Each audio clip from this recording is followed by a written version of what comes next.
पिछले वीडियो में हमने मड़ुआ की उन्नत खेती के बारे में विस्तार से जाना।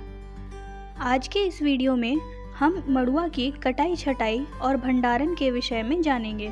मड़ुआ की फसल लगभग 3 महीने में कटाई के लिए तैयार हो जाती है।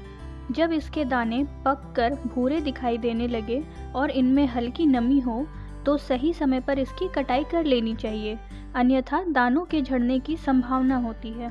मड़ुआ की कटाई में पौधों के निचले भाग को छोड़कर फल लगी बालियों की कटाई की जाती है। कटाई के बाद इन बालियों को 2 से 3 दिनों तक धूप में सूखने के लिए छोड़ दिया जाता है। बालियों के सूख जाने के बाद बैलों से दौनी करके या फिर किसी डंडे की सहायता से पीटकर अच्छे से मड़ाई करेंगे, जिससे दाने अलग हो जाएं। मड़ाई कर लेने के बाद अब हम इन दानों को किसी चलनी से चाल कर या एक सूप की सहायता से इसमें से कंकड़ पत्थर, खराब दाने और भूसे को निकाल देंगे। इस प्रकार छटाई करने के बाद अब हम दानों को अच्छे से धो लेंगे, जिससे कि हमें पूरी तरीके से साफ सुथरा और अच्छी गुणवत्ता वाला मड़ुआ मिल जाए। और हाँ, इसकी अच्छे से छटाई और सफाई करने से इसको लंबे समय तक भंडारण कर सकते हैं और बाजार में भी इसका अच्छा दाम मिल जाता है। दानों को धोकर अच्छे से साफ करने से उनमें थोड़ी नमी आ जाती है, जिससे भंडारण के समय इनके सड़ने गलने की संभावना होती है। इसलिए यह जरूरी है कि भंडारण करने से पहले हम इन दानों को अच्छी तरह से किसी प्लास्टिक या सूती कपड़े में फैलाकर धूप में सुखा लेंगे। मड़ुआ के बीजों को अच्छे से सुखा लेने के बाद ही इसका भंडारण किया जाना चाहिए।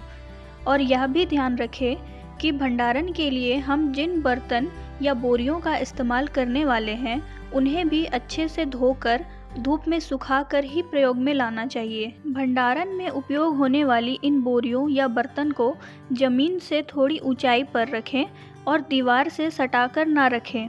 भंडारण के लिए हमेशा ऐसे स्थान का ही चुनाव करें जहां खिड़की, दरवाजे या छत टूटे फूटे ना हो और दीवारों में भी सीलन या दरारें ना हो। इस प्रकार कुछ ज़रूरी बातों को ध्यान में रखकर हम मड़ुआ के दानों को सीलन या कीड़े लगने की संभावना से बचाकर ज़्यादा समय तक भंडारण करके रख सकते हैं। ये तो थी मड़ुआ की उन्नत खेती की बात। अब हम इसके फायदों को भी जान लेते हैं। मड़ुआ में प्रोटीन और कैल्शियम की मात्रा धान और गेहूं की तुलना में अधिक होती है। इसके अलावा हृदय रोग और मधुमेह से पीड़ित लोगों के लिए भी मड़ुआ का सेवन बहुत लाभकारी होता है। मड़ुआ की खेती के लिए ज़्यादा पानी या सिंचाई की ज़रूरत नहीं पड़ती है और बाज़ार में इसकी बढ़ती मांग के कारण इसके अच्छे दाम भी हमें मिल जाते हैं। इसलिए यह बात तो तय है कि मड़ुआ की खेती मौसम परक खेती होने के साथ ही पोषण और आमदनी बढ़ाने में भी हमारे लिए लाभकारी है। धन्यवाद।